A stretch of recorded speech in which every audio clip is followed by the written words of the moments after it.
La soviética Valentina Tereshkova se convirtió en la primera mujer que viajó al espacio. 2 años más tarde, el 18 de marzo de 1965, el soviético Alexei Leonov salió de la Vostok 2 y fue el primer hombre que flotó en el espacio.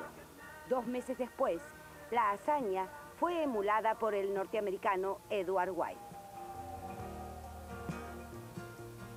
Estados Unidos dio un paso más. En una espectacular cita en el espacio, las cápsulas Gemini 6 y 7 se aproximaron a menos de 1 metro.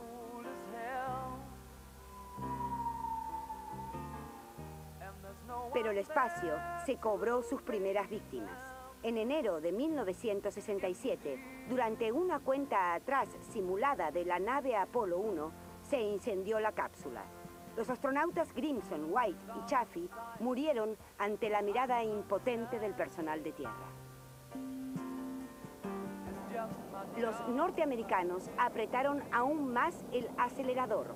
A fines de 1968, la tripulación del Apolo 8 dio la vuelta alrededor de la Luna.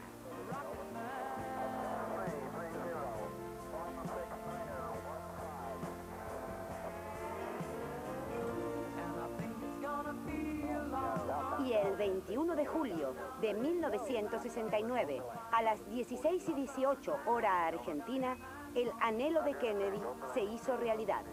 Desde la Luna, el astronauta Armstrong comunicó a la Tierra: este es un pequeño paso para un hombre, pero un gran paso para la humanidad.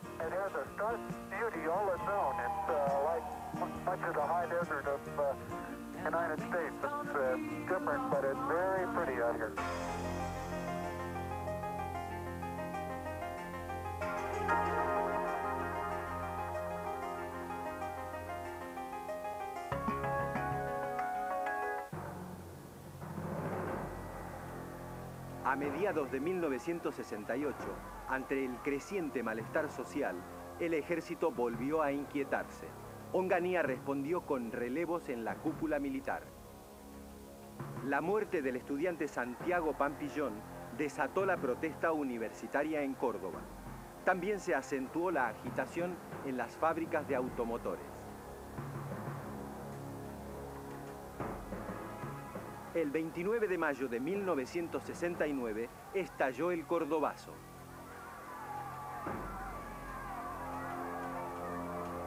La multitud, que llegó a controlar varias barriadas de Córdoba, respondió a la represión policial con piedras, barricadas y hogueras.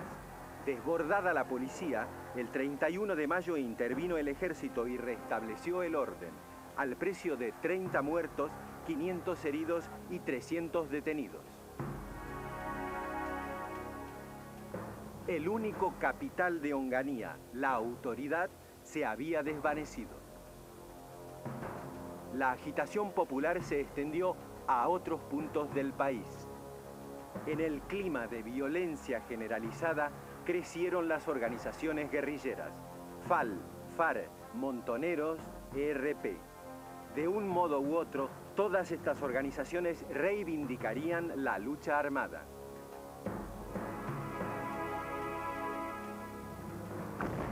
El 30 de junio fue ultimado el líder sindical Augusto Timoteo Bandor. 1 año y 2 meses después, otro comando acabaría con otro líder gremial de peso, José Alonso. La toma de La Calera indicó que la guerrilla alcanzaba un nivel ofensivo muy alto y creciente.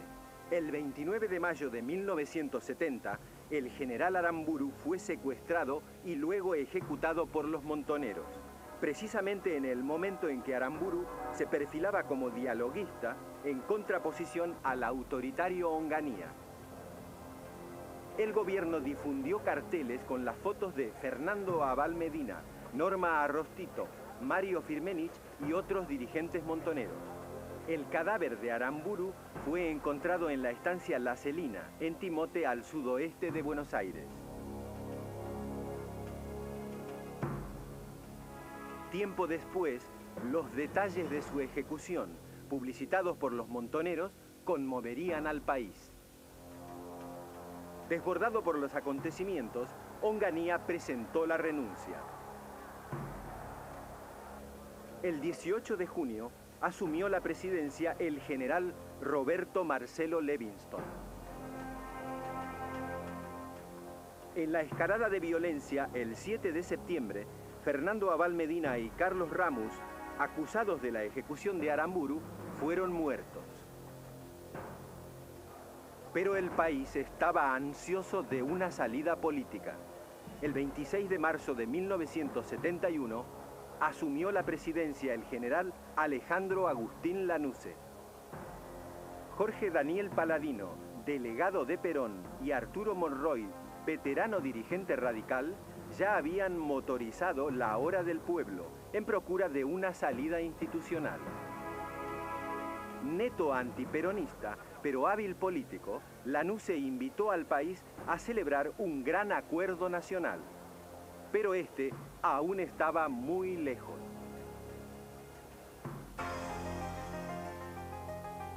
El 12 de enero, a los 66 años de edad, fallece Roberto Noble, el fundador de Clarín. El 20 de noviembre, con la estación de Balcarce, comienza la comunicación vía satélite en la Argentina. El 13 de diciembre se abre al tránsito el túnel subfluvial Santa Fe-Paraná. La relación amorosa entre John Lennon y Yoko Ono salta a los titulares de la prensa.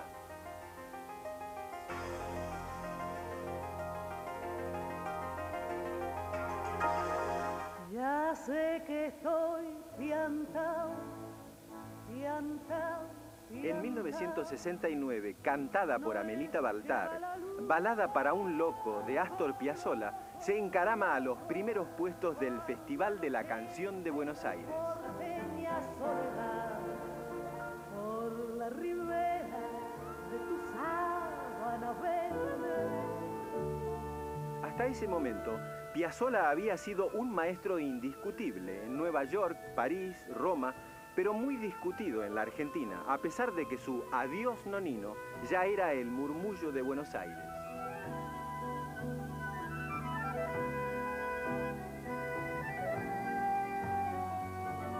Pero el malevaje extrañao miraba sin comprender. Para los ortodoxos, la música de Piazzolla no era, digamos, tango. Solo algunos expertos recordaban a Piazzolla como un gran bandoneonista de Troilo. Pero después, pobre fuelle abandonado, algún tornillo, alguna tuerca, algo se le había aflojado.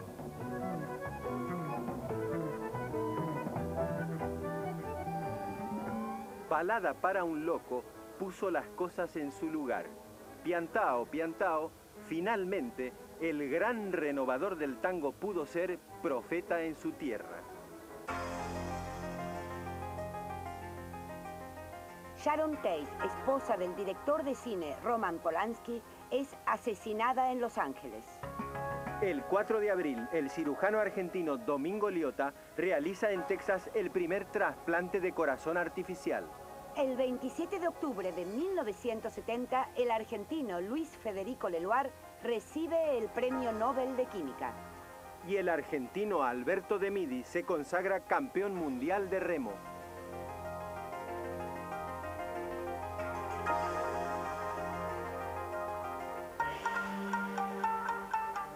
El 14 de marzo de 1970, el emperador japonés Hirohito inauguró en Osaka la Expo 70. Fue la primera exposición universal celebrada en Asia. Japón, derrotado en la Segunda Guerra, asombró al mundo. También Hong Kong, Singapur, Taiwán y Corea del Sur experimentaron un gran crecimiento. Los japoneses descubrieron las posibilidades comerciales de las nuevas tecnologías y a bajo precio. Sony solo pagó $25.000 a la norteamericana Western Electric por la licencia para producir transistores. La microelectrónica fue la clave. La destrucción sufrida durante la guerra estimuló a los japoneses a levantar instalaciones más modernas y optimizadas.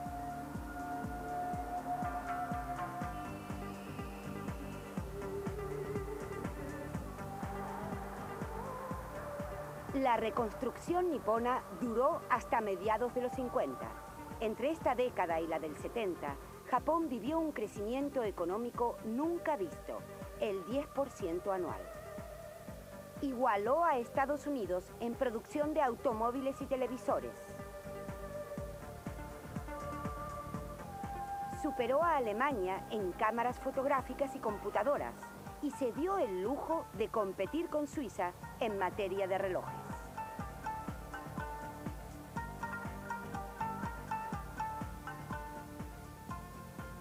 Estados Unidos y los países europeos occidentales recurrieron al proteccionismo.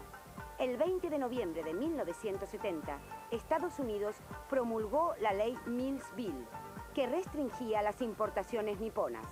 Esta medida no mejoró la balanza comercial exterior norteamericana, pero la ofensiva japonesa se volvió más cautelosa.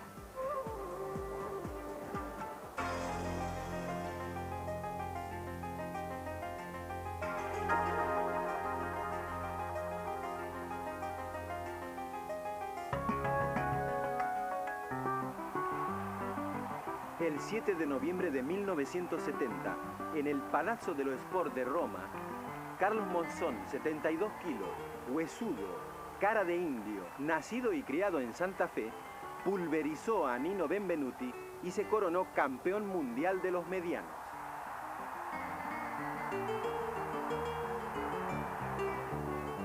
La prensa italiana lo llamó asesino, bestia, animal. No importa, el 10 de mayo de 1971, Monzón volvió a demoler a Benvenuti. Pero su mandíbula fue más resistente que su corazón. Daniel Tiner lo acercó a Susana Jiménez para firmar La Mari, y Monzón tambaleó. El celuloide era más resbaladizo que el ring. Aunque corto, el romance fue explosivo. El 9 de febrero de 1974, Monzón derretía a Mantequilla Nápoles en el séptimo round. Seguirían Griffith, Briscoe, Boutier, Licata. En 1977, a los 35 años, invencible desde 1964, con 14 defensas de su título mundial, Monzón venció por puntos al colombiano Valdés y se retiró. En su haber, un récord inigualable: 100 combates con 89 victorias, 61 por nocaut, 8 empates y solo 3 derrotas.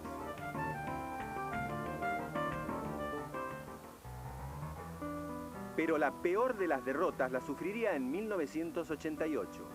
Fue condenado a 11 años de prisión por el homicidio de su esposa, Alicia Muñiz. En 1994, cerca de Callastá, en un accidente, la muerte le asestó el nocaut definitivo.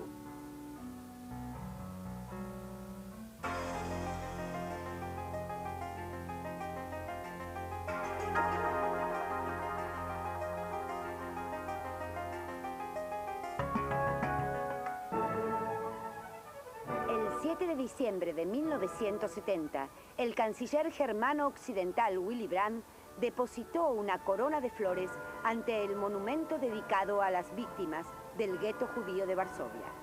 Tras este gesto, Willy Brandt firmó el Pacto de Varsovia.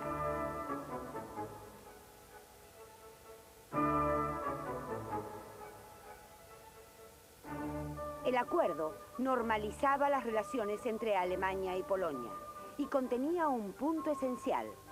Alemania Federal reconocía la línea Oder-Neisse como frontera occidental de Polonia. Ambos estados renunciaron a todo tipo de reclamo territorial. El Pacto de Varsovia marcó un hito en la política de distensión este-oeste. El 28 de octubre de 1969, Brandt ya había reconocido la existencia de la otra Alemania, la República Democrática Alemana. Fue un giro en la política exterior germano-occidental. El 12 de agosto de 1970, la República Federal de Alemania y la Unión Soviética firmaron un acuerdo. Ambos países renunciaron a la utilización de las armas para dirimir sus diferencias. Con esta apertura al este, Willy Brandt inauguró una nueva etapa, más distendida, de la Guerra Fría. Este paso le valió ganar el Nobel de la Paz en 1971. En un clima político internacional distinto, las dos Alemanias reanudaron sus negociaciones. En septiembre de 1971, las cuatro potencias firmaron un acuerdo sobre Berlín y el 21 de diciembre, Bonn y Berlín Este establecieron la igualdad de derechos de ambos estados. A finales de 1973, Alemania Occidental firmó idénticos tratados con Checoslovaquia, Hungría y Bulgaria. El mundo durmió más tranquilo. La Guerra Fría iniciaba un lentísimo pero positivo deshielo.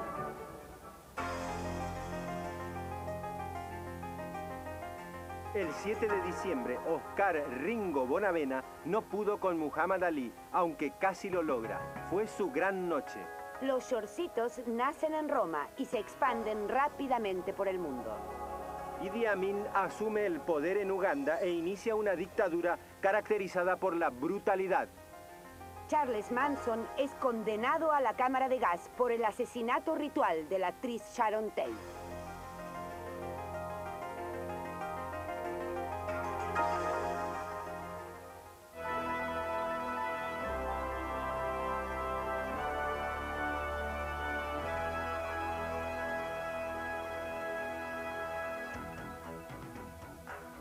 Konrad Lorenz recibió el Nobel de Medicina en 1973 por sus estudios sobre el comportamiento.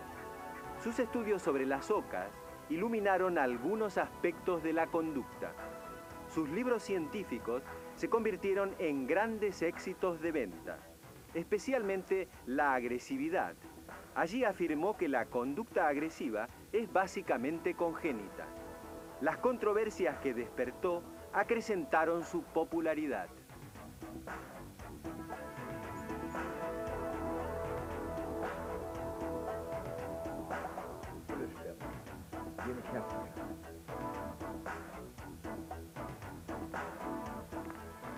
Pero la atención científica de los años 70 estaría centrada en la pequeña Louise Brown, el primer ser humano fecundado in vitro, que nacería el 26 de junio de 1978 en Inglaterra.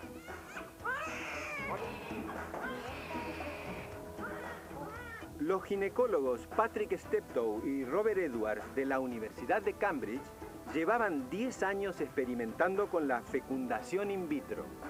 Louise Brown fue el primer bebé de probeta. El método consistió en tomar un óvulo de la mujer y fertilizarlo en una probeta con el semen del hombre para finalmente implantarlo en la matriz.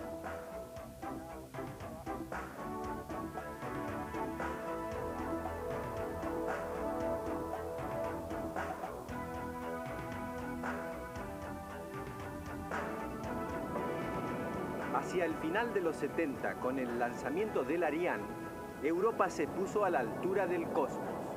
El cohete era una producción conjunta de varios países europeos que se unieron a Francia, que en 1972 había decidido desarrollar su propio cohete.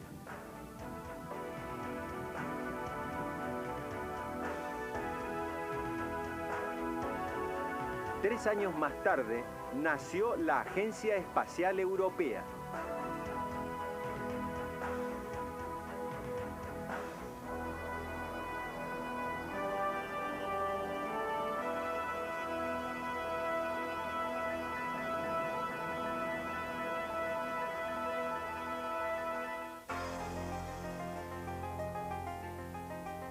En octubre, en un accidente de aviación, mueren los primeros bailarines del Colón, Norma Fontella y José Neglia.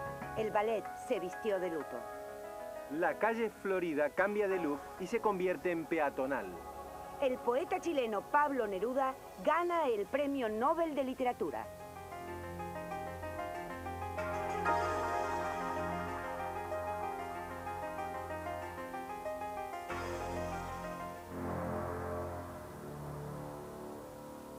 Lanusse entendió que no podía haber un gran acuerdo nacional si al partido no lo jugaban todos, también el peronismo. Pero no era fácil desandar 25 años de historia.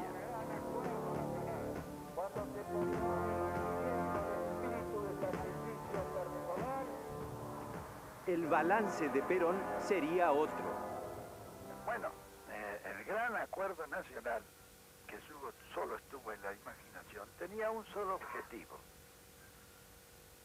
provocar unas elecciones para entregar el gobierno y salvar el prestigio y el honor de las Fuerzas Armadas. Claro, lógicamente tenía que fracasar porque el objetivo era tan pequeño. Porque el verdadero objetivo, lo que hay que salvar es a la República Argentina, no a sus Fuerzas Armadas. El secuestro de Oberdan Salustro, director general de la Fiat, por parte del ERP, tensó aún más la situación. El 10 de abril, mientras Salustro era ejecutado en Buenos Aires, en Rosario caía en otro atentado el general Sánchez, comandante del segundo cuerpo del ejército.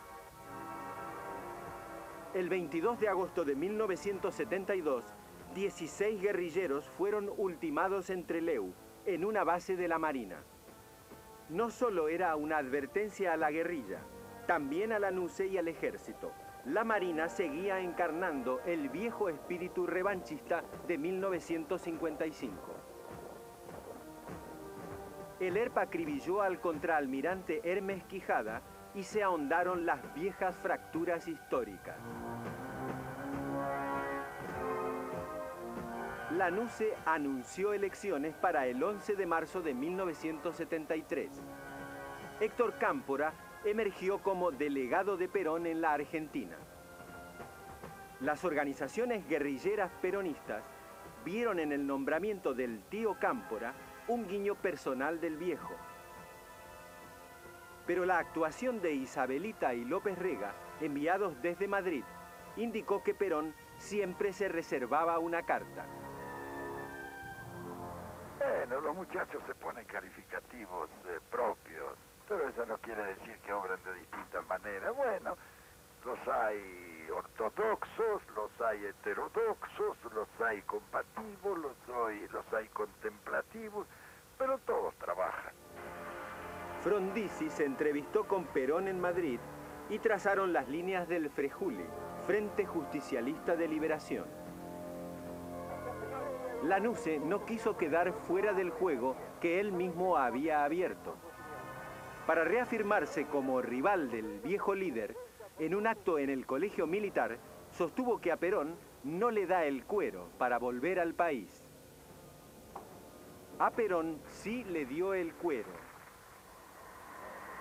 El 17 de noviembre de 1972, después de casi 18 años de ausencia, Perón volvió a la Argentina.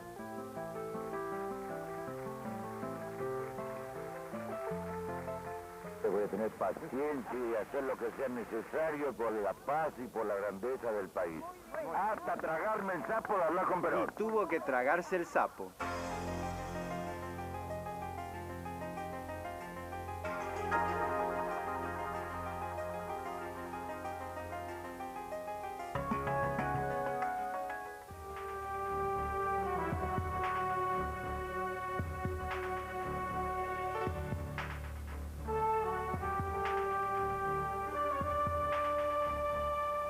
El 26 de agosto de 1972, unos 80.000 espectadores se dieron cita en la inauguración de los 20º Juegos Olímpicos. Acudieron a Múnich más de 7.000 deportistas de 122 países.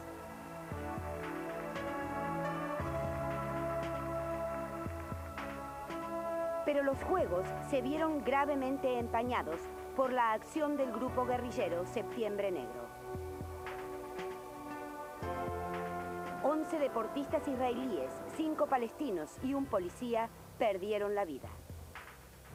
Israel insistió en que los Juegos prosiguieran.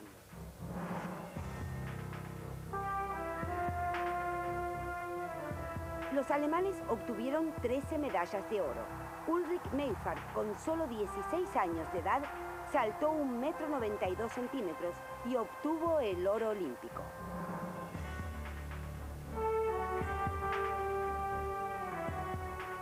El norteamericano Frank Shorter venció en el maratón al belga Karel Lismon. En tercer lugar quedó Mamo Wolde de Etiopía.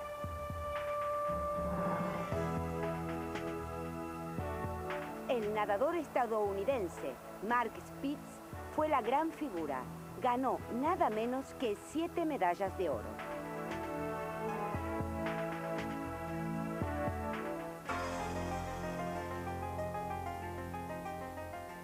Bobby Fischer derrota a Boris Spassky y se consagra campeón mundial de ajedrez. Se inauguran los vuelos quincenales a Malvinas, 10 años antes de que sobrevenga la guerra. El 9 de enero se inaugura el complejo hidroeléctrico del Chocón Cerros Colorados. Estalla la crisis en Chipre entre las comunidades griega y turca.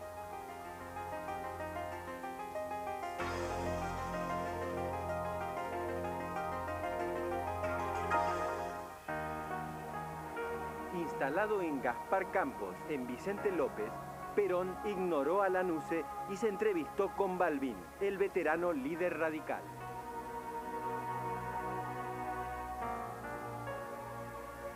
El encuentro entre los dos movimientos mayoritarios del país fue histórico. Cada tanto, Perón saludaba a la juventud peronista que se manifestaba frente a su ventana. Los montoneros llamaban a romper el cerco que supuestamente rodeaba al general. Pero era negar lo evidente. Perón salía a la ventana abrazado a Isabelita y López Rega, orquestador de la AAA, era desde hacía años su secretario personal. El 11 de marzo de 1973, la fórmula Cámpora-Solano-Lima del Frejuli obtuvo el 49,59% de los votos. La fórmula radical Balbín-Gamont el 21,30%. Martínez, candidato del régimen militar, solo el 2,91%. Y la izquierda ortodoxa, trotskistas históricos, marxistas-leninistas puros, apenas el 1%. El triunfo camporista no calmó la situación. El 3 de abril, el coronel Héctor Alberto Iribarren cayó acribillado en Córdoba. 15 días después, la juventud peronista llamó a la formación de milicias y a los 2 días, el ERP copó ingeniero Maschwitz. Finalmente, el 25 de mayo de 1973, flanqueados por el mandatario chileno Salvador Allende y el cubano Osvaldo Dorticós, asumieron Cámpora y Lima.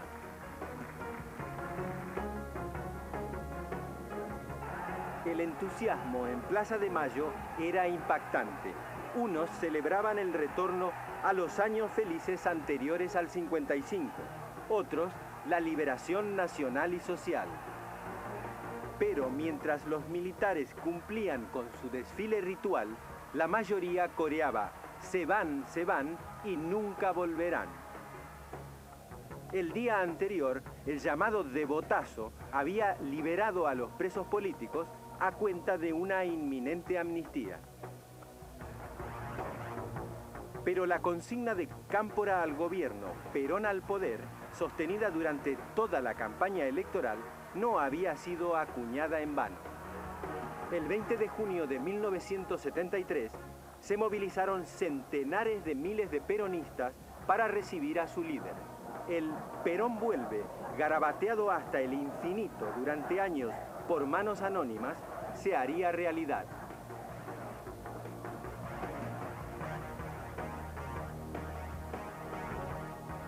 Pero el puente 12 de Ezeiza, que iba a ser el escenario de una fiesta, se convirtió en un dramático campo de batalla. Allí se enfrentaron las dos grandes tendencias del peronismo. Una coreaba Perón evita la patria socialista y la otra Perón evita la patria peronista. Fueron muchos los baleados, linchados, heridos, torturados. todavía serían muchos más en los duros años que seguirían.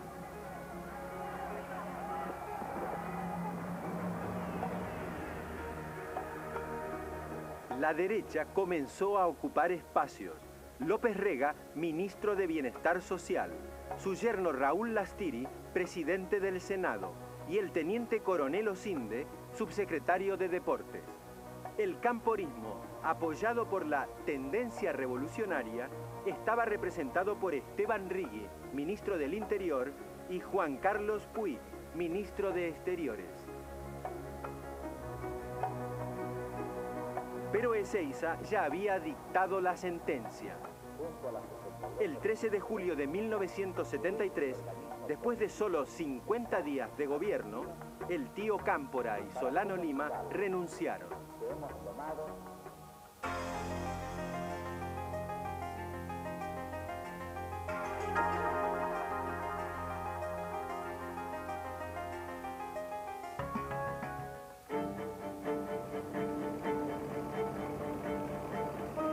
A finales de 1973, el escritor Alexander Solzhenitsyn fue detenido en Moscú. Se le retiró la ciudadanía soviética y fue expulsado. En Alemania Federal lo recibió su colega Heinrich Böll. Solzhenitsyn se reunió en Suiza con su familia. En sus novelas El primer círculo, El pabellón del cáncer y Agosto 1914, había denunciado el mundo del campo de trabajo soviético, el famoso Gulag.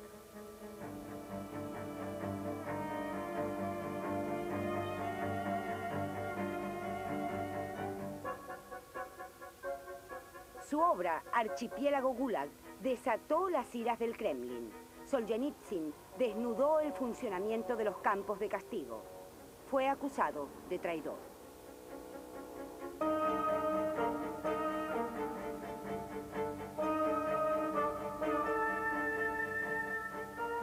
Solzhenitsyn recibió en 1970 el Nobel de Literatura, que no pudo recoger hasta 1974, porque en su momento el Kremlin le prohibió viajar a Estocolmo. Otros intelectuales, artistas y científicos denunciaban las arbitrariedades del sistema soviético. Exigían libertad de expresión y el respeto a los derechos humanos. Muchos disidentes fueron desterrados. En 1969, Andrei Amalrik escribió un libro premonitorio. ¿Sobrevivirá la Unión Soviética al año 1984? La crítica al régimen le valió cárcel y exilio.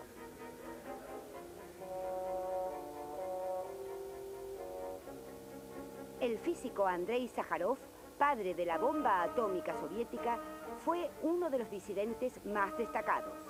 Desde mediados de los años 60, comenzó a bregar por los derechos humanos. En 1975 se le concedería el Nobel de la Paz, que solo podría ser recogido por su esposa. Ese mismo año, Sájarov fundó en Moscú el primer movimiento civil por los derechos humanos en la URSS, al que Solzhenitsyn y otros disidentes apoyarían desde el exilio.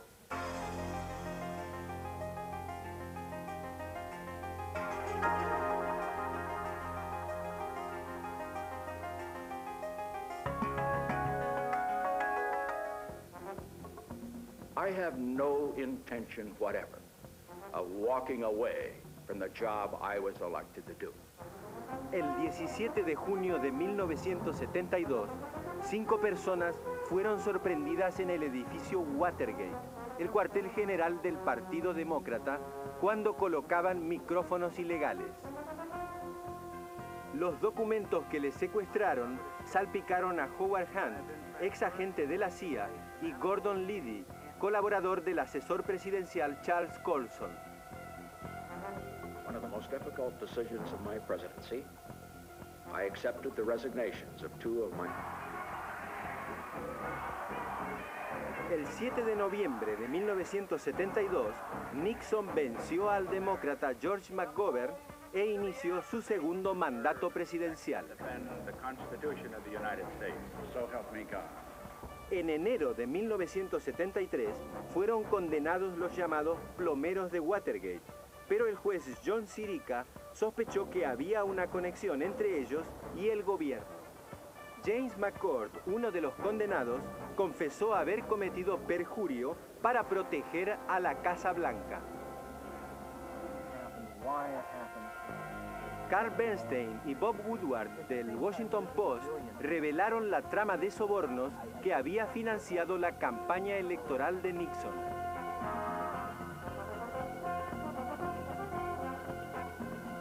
El senador Sam Ervin encabezó una comisión investigadora. Renunciaron los más estrechos colaboradores de Nixon. Patrick Gray, director del FBI, Richard Kleindienst, ministro de Justicia, y John Ehrlichman, Harry Haldeman, Jeb Magruder y John Dean, consejeros privados. En junio de 1973, una empleada administrativa reveló que en 1971 Nixon le había hecho grabar todas las conversaciones de la Casa Blanca. Las cintas fueron la gota que desbordó Watergate. Nixon obligó a renunciar al fiscal Archibald Cox, que insistía en la entrega de las cintas. Esta arbitrariedad generó una moción de censura contra Nixon. Un fallo judicial obligó al presidente a entregar las grabaciones. Las cintas comprometieron a Nixon. El 8 de agosto de 1974, Nixon presentó la renuncia.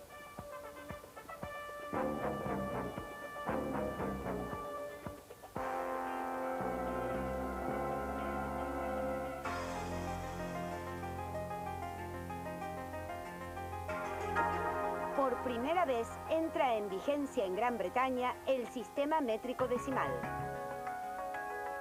Marlon Brando renuncia a un Oscar de Hollywood en solidaridad con la Reserva India de Wounded Knee.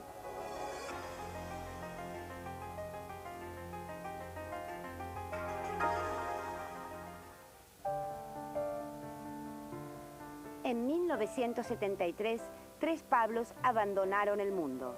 El pintor Pablo Picasso falleció el 8 de abril en Mougins, en Francia.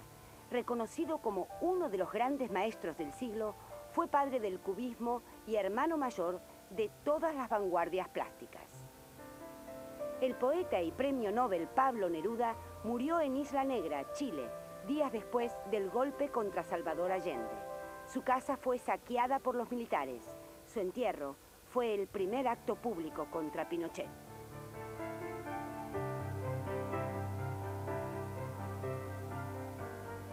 El 22 de octubre falleció en el exilio Pablo Casals, magistral chelista y autor del Himno de las Naciones Unidas. Durante toda su vida, Casals no cejó en su denuncia de la dictadura franquista.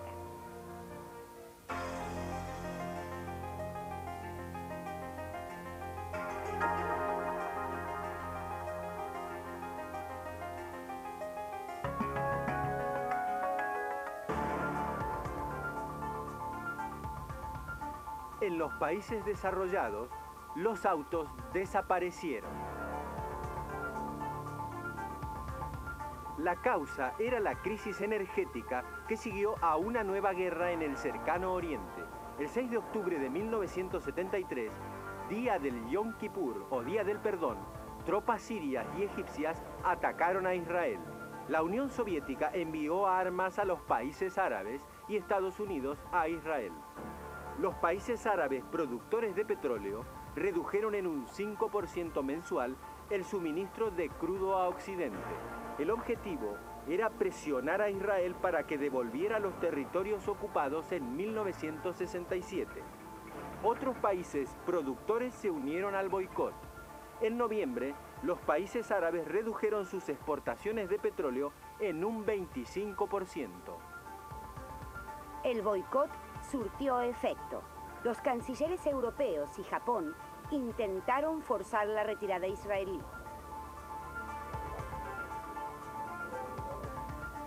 El 24 de diciembre de 1973, los países árabes decidieron subir un 10% la producción, pero el precio subió al doble. El encarecimiento del crudo generó una crisis económica. La industria automotriz sufrió una fuerte retracción de las ventas. Se intensificó la prospección petrolera en el Mar del Norte y se procuró explotar otras fuentes de energía, como el gas natural, el carbón o la energía nuclear.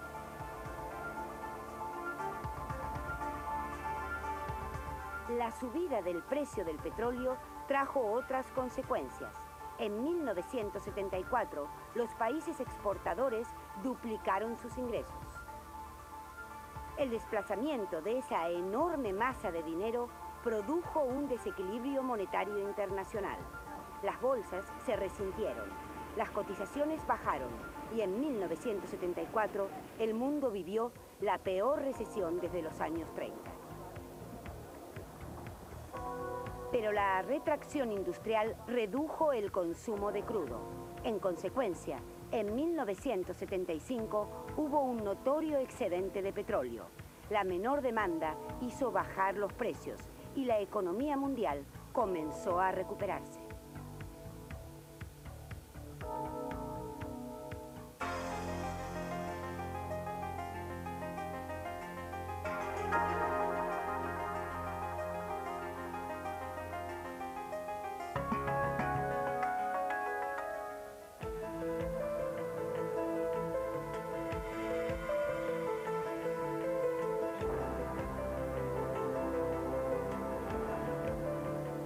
El Mundial tuvo un gran protagonista, Brasil. Y Brasil también tuvo el suyo, Pelé, que jugó su último Mundial. La Argentina miró los partidos de costado porque no participó. Había quedado eliminada en la fase clasificatoria.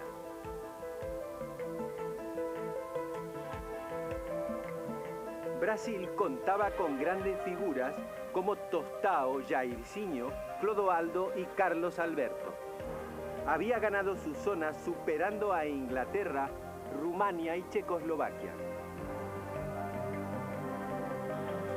En la semifinal le ganó a Uruguay por 3-1. En este partido, Pelé se mandó una jugada histórica, engañó al arquero Mazurkiewicz. En la final, Brasil le ganó 4-1 a Italia y se consagró así campeón por tercera vez.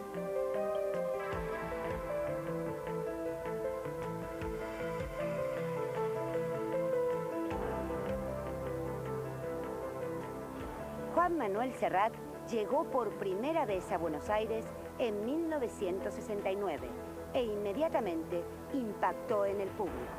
Fue un metejón mutuo. A partir de entonces, sus visitas a la Argentina serían frecuentes. En 1971, Serrat hizo una gira por todo el país y congregó a multitudes ahí donde cantó. Gracias a sus canciones, muchos que hasta entonces nunca habían ni soñado con la poesía, comenzaron a tararear versos de Machado.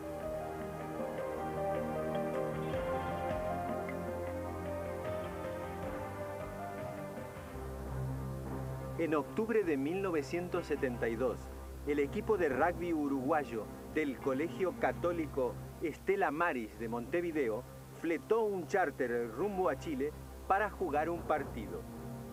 A causa de un fallo, el avión se estrelló en plena cordillera andina. A bordo, además de los jugadores, iban familiares y amigos, 36 personas en total. Tras 72 días, cuando ya nadie lo imaginaba, se produjo el milagro. Fueron rescatados 16 sobrevivientes. Más tarde, su relato dejaría estupefacto al mundo. Para sobrevivir, se habían visto obligados a comer carne humana, la de sus propios compañeros. Años después, volvieron al lugar del accidente para recordar los hechos. Ni ellos mismos podían creer lo que habían vivido, pero viven. Finalmente, Estados Unidos aceptó que por primera vez en la historia estaba perdiendo una guerra, la de Vietnam. Tras largas y difíciles negociaciones, el secretario de Estado Henry Kissinger y el norvietnamita Le Duc Tho acordaron el 9 de octubre de 1972 poner fin a la guerra. Vietnam del Sur se negó a firmar el tratado y exigió la retirada total de las tropas norvietnamitas. Las negociaciones quedaron bloqueadas. El 18 de diciembre de 1972, Richard Nixon ordenó bombardear de nuevo el territorio norvietnamita al norte del paralelo 20. Tampoco sirvió de nada. El 27 de enero de 1973, los bandos contendientes firmaron un armisticio en París. Estados Unidos se desentendió de su compromiso militar con Vietnam del Sur. Sin embargo, la lucha continuó hasta el 30 de abril de 1975, cuando el presidente survietnamita Duong Van Minh anunció la capitulación sin condiciones.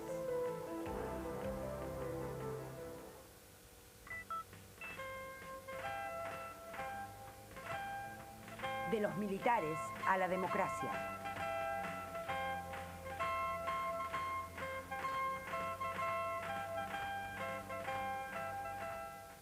En el próximo video, después de casi 18 años de ausencia, Perón volverá a la Argentina y será presidente por tercera vez. Pero el mandato de la muerte será más irrevocable que el de las urnas. Isabelita asumirá la presidencia y todo olerá y dolerá a plomo y pólvora. En España, la muerte de Franco dará vida a la democracia. Pero al otro lado de la cordillera, la hora de la espada se llamará Pinochet. Y a este lado, 3 años más tarde, Videla. Pese a ello, Guillermo Vilas, un melenudo y para colmo zurdo, echará a rodar la leyenda del tenis argentino.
Pinochetazo en Chile. Perón, presidente por tercera vez. Vilas impulsa el boom del tenis. Isabelita, Videla y el terrorismo de Estado. Transición democrática en España. Argentina, campeón mundial.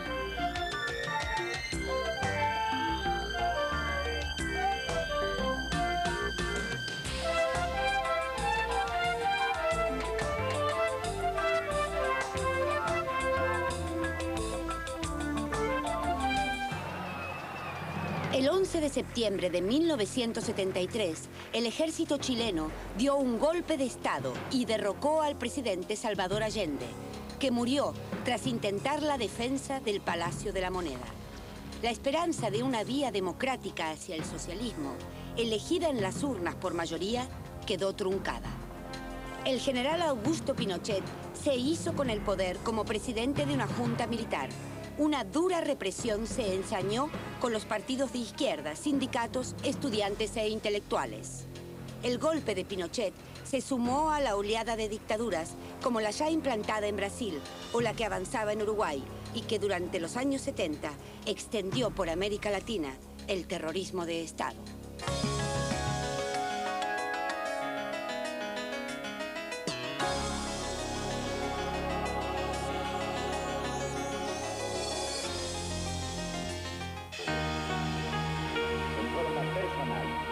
Tras la renuncia de Cámpora el 20 de julio de 1973, el gobierno quedó en manos de Raúl Lastiri.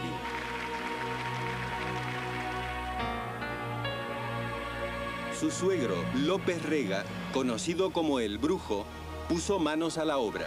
Ministro de Bienestar Social, orquestó desde los despachos oficiales la AAA, una organización terrorista lanzada para acabar con la llamada infiltración marxista.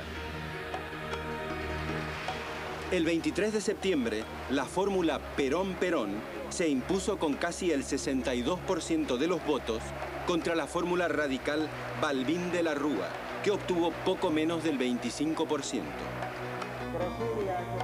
Perón era presidente por tercera vez, con un caudal electoral superior al de 1951. Pero un cuarto de siglo después, el país no era el mismo.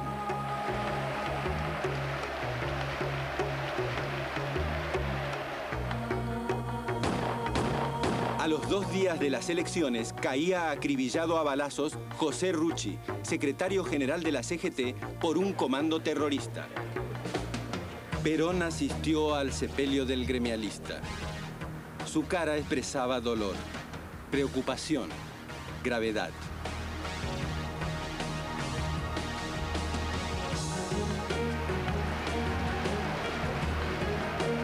El 12 de octubre, Perón e Isabelita asumieron el gobierno y se abrió una nueva esperanza. Pero había quienes estaban dispuestos a desafiar a todo y a todos. El 19 de enero de 1974, el ERP atacó el cuartel de Azul. Por la televisión, un Perón vestido de militar condenó el atentado. Videgain, gobernador de la provincia de Buenos Aires y cercano a la tendencia revolucionaria, fue relevado y sustituido por el vicegobernador Calabró, más afín a la ortodoxia peronista. El Congreso fue convocado para reformar el Código Penal e introducir penas más duras contra la guerrilla. 6 diputados de la tendencia revolucionaria se negaron a votar las nuevas leyes. Perón se reunió con ellos y los llamó al orden. Los 6 renunciaron. El crimen cualquiera es el móvil que lo provoca. En febrero, el pueblo de Córdoba se enteró estupefacto de que el gobernador Obregón Cano y el vicegobernador, el sindicalista Atilio López, representantes del peronismo combativo, fueron derrocados por el jefe de policía de la provincia, Antonio Navarro, afín al lópez-reguismo.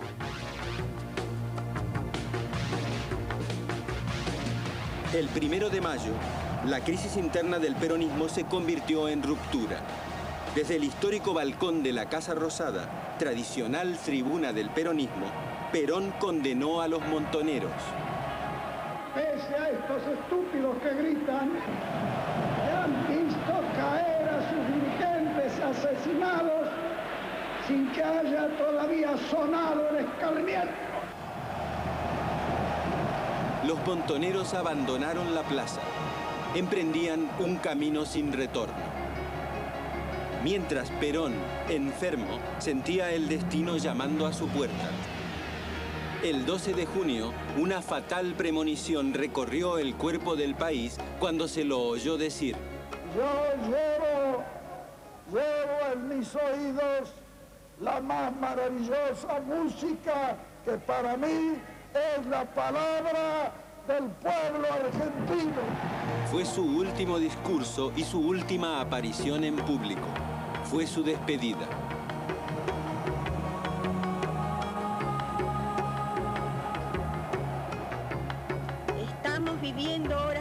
Arriaga. El 1 de julio de 1974, Isabelita anunció su muerte por radio y televisión. Con gran dolor, debo transmitir al pueblo el fallecimiento de un verdadero apóstol de la paz y la no violencia. Asumo constitucionalmente la primera magistratura del país.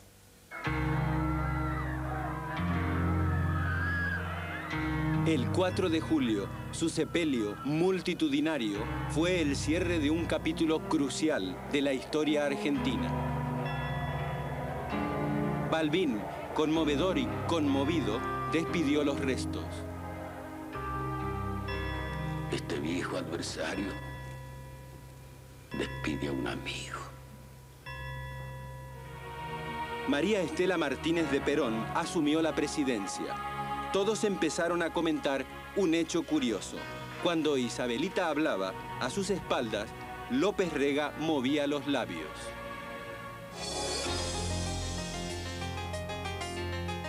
Atentado de ETA contra Carrero Blanco, mano derecha de Franco y presidente del gobierno español. Un combatiente japonés de la Segunda Guerra Mundial reaparece en la isla filipina de Lugán tras permanecer 29 años escondido en la selva. El brasileño Pelé cuelga los botines y se despide de las canchas, pero no del fútbol, y mucho menos del deporte.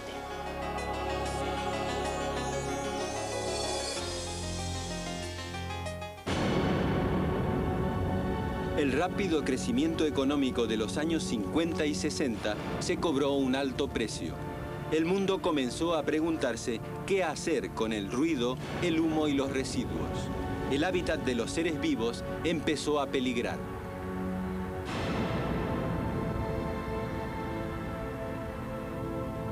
En 1972, el Club de Roma publicó Los límites del crecimiento, de Denis Miadocco. La obra advertía sobre las catastróficas consecuencias de un progreso técnico desenfrenado.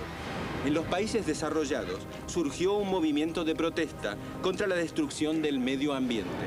El 22 de abril de 1970 se proclamó en Estados Unidos el Día de la Tierra. En 1971, un grupo de activistas canadienses, contrarios a las pruebas atómicas, fundaron el movimiento Greenpeace. En 1974, la ecología dejó de ser una preocupación minoritaria y se incorporó a los programas políticos de la mayoría de los países industriales.